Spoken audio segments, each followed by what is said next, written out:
Coming to America review. Action. What's going on, Alamo City Movie Talk fans? I'm Ryan D, aka Ryan 680. I'm Angela, that Cality Ange. And ladies and gentlemen, this is our review. It's our proud presentation to review this movie with everyone out there, guys. This is our review. Angela, what movie are we reviewing today? Coming to America. Good morning, my neighbors! Hey, fuck you! Yes! Yes! Fuck you too! America, guys. Literally coming to America. Let's get right to it. Hope y'all ready for this, because we are as excited to see Zamunda once again, guys. Hope y'all ready. Stay tuned.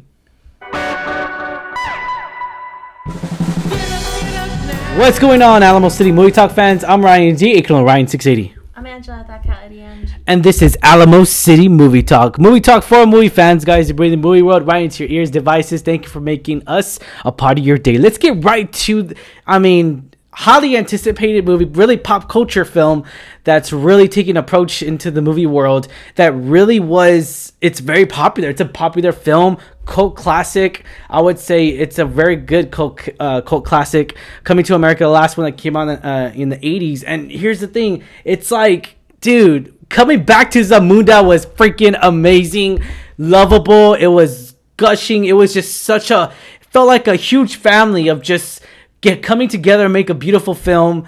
And yeah, I loved certain moments that were just scoveable. You got to see the whole cast. I mean, dude, this was great. You got to basically relive certain moments, scenes, but like 30 years later. Yeah. Exactly. There you go. What do you think of this movie, Angela? I mean, I know we saw the last one, I want to say like 6 months ago, at least, minimum, just to rewatch it again. And then now we review. Now after seeing that, this is a sequel to it. So, I mean, did it meet your expectations, I guess, going into this movie before we go into ratings and all that? When we first heard that there was going to be a sequel to this, yeah, I was like, okay, where do you go from here? Yeah, I wasn't too sure, and then we saw the trailer. We're like, okay, a long lost son of Akeem. How is that even possible? Like, how does it even work? So, right off the bat, I was a little iffy about like you said, some of the logic. Yeah. But overall, I would say it didn't quite meet my expectations. But again, I had set very, very high expectations for this. But overall, I enjoyed it. I enjoyed all, like you said, those nostalgic moments that we got to see a lot of our favorite cast members. Yes. Pretty much everyone came back. Everyone. Pretty much. The moments they had, there's still great chemistry. All the funny puns from the first movie were we heard them throughout this one. So overall, I really enjoyed it. But to answer your question, it did not. Yeah. So coming into this film, you were just, I'm very picky when it comes to comedies. I really am very picky, and I loved Coming to America is a film that I really gave a high rating, and that's because I only give certain amount of high ratings for comedies, especially comedies like this, especially with whether it be cheesy or not, because sometimes there's just that good cheesiness film, guys. You guys know what I'm talking about. But I loved the moments in here, and I love how they acknowledged a lot of the past moments. We got to see a lot of photos from the past films, and we got to see a lot of that cherished moments that we did love in the first one. We got to see that. That was awesome. That was great. But where do you go with the story? It's just like, again, it's just one of those situations to where, like, we knew. I mean, I already knew. I had high expectations, but I had low expectations too, because it's just like, they're just making a film. I feel like they were just making a film just to acknowledge, like, hey, it's been so long. Let's get together. Maybe there's a story to tell here. And what's funny is that we even saw behind the scenes of this when they were making it. And it was a very raw footage of just Eddie Murphy and Arsenio just talking, like, hey, we're at a party. We're just talking. Like, it was just a very casual talk, very raw footage. I love that, because great ideas come when you're either drunk or they don't come when you're drunk, of course not, or sometimes they do, you never know, or when you're just having a good time with family and friends. And that's the beauty of it, is that just you create this mentality of just going into this film, just be like, hey, whatever happens. I don't think they expected it. They even said it in the interview that they didn't expect it to be such a huge hit the way it was, and they just left it as one and done. They didn't want to make a sequel or nothing. Obviously, so many years later, we get a sequel to this. I mean, dude, that's great. That's awesome. I would say it's really amazing to see James Earl Jones again. It was really, gosh, man. It's fun fact, guys. He was actually he had a very hard stuttering problem, and to overcome it, they would have him do like little poems and little speeches here and there, like small little tidbits and all that. My mic keeps falling. Little tidbits here, and so it's a fun fact that when he did start to speak more, he had that deep voice, and just wow, it just astonished people, of course, and it just really it really took a toll onto where he is now, because he's just he's a great actor. It's great to see him. I mean, and it's a really huge blessing to see him on camera just like that, and just the way he was, because I mean, he was king, and that's the beauty of it, of this film, is that you get to see all these characters. Sexual Chocolate, you get to see all these different all the barbers, yeah, and also we got to see new faces. Yes, we saw like Wesley Snipes. Yeah, Wesley Snipes in this movie was like, what the hell? Like, it was so funny. He looks good for his age. He does. They all look good for their age. Yeah. Leslie Jones, love her. I know you're very specific about like comedies and comedians and type of humor. It's very different from mine. I like that over the top, obnoxious humor, like Leslie Jones, Kevin Hart. Yeah. But I really liked her character in this one.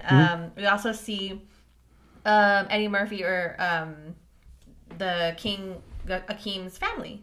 So we got to see his wife.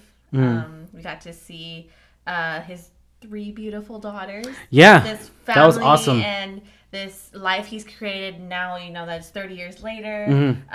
So it's really cool to see all these little details. A lot of cameos, ladies and gentlemen. A huge lot of cameos. Like, dude, a lot of cameos in this movie, and we're all gonna know pretty much all of them. And it's just a huge work of art here, and I feel like Eddie Murphy just wanted to get a little bit of everything in there, and I feel like he just wanted to make this film just for the fans, for the moviegoers.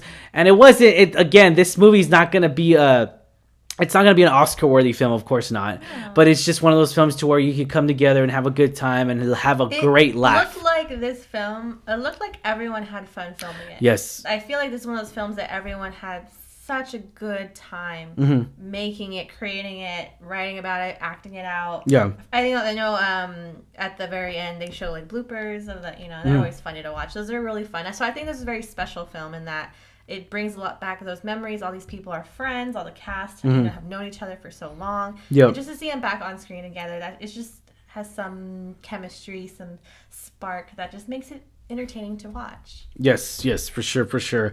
I just, it was great to see Lisa again. It was great, great to see everyone come back together again, and a lot, and it just shows again. I just love sequels when it comes down, when they show all that history that they've had since the first film. I love that about it. I love how smooth some comedy points were really good. Okay, I would say the first 30 minutes of this movie, guys, you're gonna be laughing your butts off, and then it does get a little too much, but again, it's a comedy though. It's good. It's gonna throw out their those 1 cent jokes.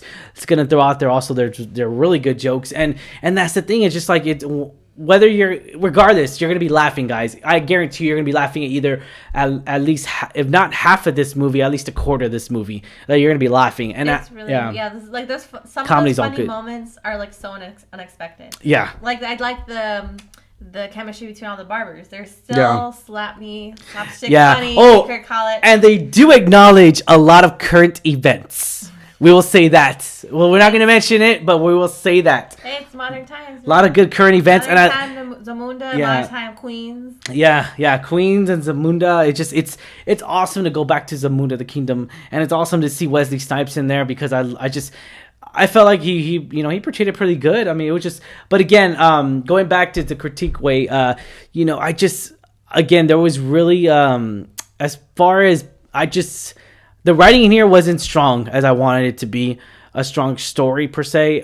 It was kind of executed a little poorly, guys. I do apologize. I mean, it's just my point of view. It was executed a little poorly here, and I didn't even the climax of this movie, where like it's supposed to like change up the story and everything and be like, oh, like it just create this drama. If it didn't feel executed very well, not by the actors, it was just the writing itself. So I mean, it has nothing to do. Again, this film did had about 6 to 7 writers on this movie, and you could kind of see it a little bit, because the screenplay was a little over the top. I felt like it was just too poorly written in a sense to where like, you know, it just, I didn't like that part of the film. But again, though, it's one of those movies to where like, it's not going to be an Oscar film, of course. It's just going to be one of those movies to where you could come together and have a good old time and, you know, just have a good old time with the family right now, you know, with everything going on. But yeah, so I mean, I did really enjoy this film, guys. And I know you said it did not meet your expectations, right? It didn't. It was See, it did not meet mine as well, guys. It just went our point of view here. Maybe you really did love this movie. Put in the comments down below, guys. Let us know why you did. Maybe you hated it. Yeah, let us know in the comments down below. But again, though, here's the beauty of sequels. This is what I always talk about on Alamo City Movie Talk on here, and I say in my personal life. Okay, if you do not, this is for anybody, if you do not like the sequel, then that's okay. You still have the original. Just forget the sequel even exists. I mean, let's be honest here. It's just like, and remakes too. If you hate the remake, like so many movies, some of them are just terrible. If you, as a moviegoer, if you hate that remake, it's all right. You have the original. Buy the original. Do not buy the remake. That's all I'm saying. Just don't watch the remake. Yeah, exactly. And that's the beauty of it, is that we all get the opportunity to just watch these movies, which is great, fascinating. And I was excited to see this movie. But again, I'm not going to say I didn't enjoy it. I enjoyed it very so well. I really did. I was so happy and so excited just to see everyone together. That was my goal of watching this movie, and exceeded it plus some more by bringing in new characters. I know we saw Tracy Morgan in here as well. I know everyone's gonna hate on me.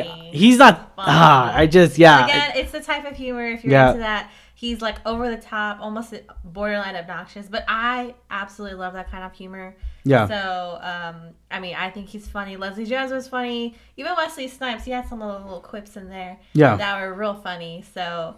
Overall, I think, you know, you have the classic Eddie Murphy, Arsenio Hall. Mm-hmm. So again, I think they're classic. Just like you said, everyone just coming together. It's really great to see everyone, see how they've aged. You know, it's been 30 years, you know. Yeah. So, it's really great to see everyone and the roles they reprise and how they've kind of changed a little bit, how they haven't. Mm-hmm. I thought that was really enjoyable. So I agree with you. It was overall, the cast was phenomenal. Yeah, the outfits were great. The music, oh my god, the music was so on point. I loved every single song in this film, guys. The music was so well done. Such a great performance. And we got a little Morgan Freeman cameo. I mean, what the heck is going on here? This is just great. This is a great, you know, it starts off strong, I would say. It really does. And then it just goes all over the place. I'll say that. But I did enjoy this movie. Don't think I didn't enjoy it. And we'll go to ratings right now. But again, the music performances were great. The outfits, the costume changes were just, the costumes were just great. Great. Banging in the first movie. They were and banging in this one. Yes. They were great. Yeah. The CGI was very terrible, I would say. You could tell it was a little... It didn't bother me because it was only for like, I don't know, a couple scenes. And that didn't bother me. Yeah, I just... But I'll admit, you're right. They should have got a real animal. That's all I'm saying. No, but in all bets, in all serious aside, though, enough joking around, Angela. I really did enjoy this film, and we'll leave it like that. Alright, guys, so let's get right to it. Let's go to ratings, Angela. Ratings 1 out of 10, 10 being the highest, 1 being the lowest. What are you gonna give it? I never give half ratings because I don't like it, but I will give this a 6.5. Dang. My opinion is a 6.5. I'm gonna give it, it's funny because I was actually, it's weird, like great minds intertwine. I'm gonna give it a 6.5 as well. I really did enjoy this movie, but it's just, again, the story was, I felt like I wanted to see more strong performances out of the daughters. I wanted to see more. I wanted to see more of the daughters. We got to see their little strengths and stuff. Yes. And they each had their own little moment. Yeah. And they're real cute. But I wanted to see more of them. Yes. I know the focus of it is the long lost son. But I wanted to see more of the daughters. Yeah. I mean, we got to see them. They're beautiful. They did great. But I felt like that was missing. Like, we get introduced these 3 new beautiful characters, and we don't really know too much about them, other than like what the eldest has been training for. They all have like, they share the same interest in sparring as they did like their dad. You know? So they, you know, it's cute. It's nice to see them. But again, that's one thing I really think they missed on. For sure. I completely agree with you there. I really wanted to see, I want to see more of the daughters on screen. I wanted to see more dramatic performances out of them. And I just, again, the story wasn't strong enough. I'll say that. And again, this runtime for this first, for the first film was about 1 hour and 57 minutes. This one was 1 hour and 50 minutes. So it's about roughly, 7 minutes shorter, than the previous one. I felt like that was a good runtime. If it would have gone any longer, it felt very. It didn't feel like an hour. It felt like 1 hour and a half. It didn't feel like an hour, almost 2 hour film. So that's good to know. So it wasn't to where you could really notice your clock watcher and all that stuff. Because when you're clock watching, while you're watching a film, that's when it gets bad. But yeah, all right, guys. Well, there you have it. Alamo City Movie Talk does recommend this film, guys. Be sure to check this out on streaming devices on Amazon Prime. Ladies and gentlemen, be on Amazon Prime March the 6th, guys. Hope you are ready for this, because this is a movie that's a sequel of the making. And it's funny, too, because it actually puts dabs on itself in a weird way. But yeah, I love it. All right. Alrighty, guys. Thank you for making us a part of your day. As always, I'm your host, Ryan D. Ryan680. I'm Angela at that count, Eddie Ange. And this is Alamo City Movie Talk. Movie Talk for movie fans, guys. Hit that subscribe button. Give us a thumbs up if you like our review, guys. Have yourself a wonderful day. Stay safe. Wear a mask. Have a good one. Check y'all later.